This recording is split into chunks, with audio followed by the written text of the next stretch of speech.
മുൻ MLA സിദ്ധാർത്ഥന്റെ മകളും എന്റെ കക്ഷിയുമായ തനുജയ്ക്ക് കൂടി അവകാശപ്പെട്ട ചന്ദ്രോത്ത് കുടുംബം വക വസ്തുക്കളുടെ ക്രയവിക്രയം തടയണമെന്ന് ബോധിപ്പിച്ച് റവന്യൂ താലൂക്ക് രജിസ്ട്രാർ ഓഫീസുകളിൽ എന്റെ കക്ഷി പരാതി നൽകുകയുണ്ടായിട്ടുണ്ട്.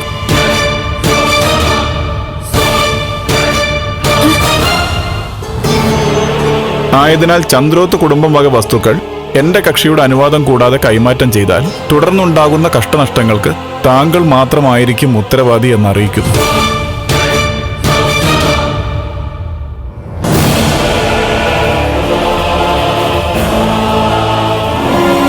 അവളെ കൊല്ലാക്കൊല്ല ചെയ്യിക്കുകയാണല്ലോ ഈശ്വര. മടുത്തു.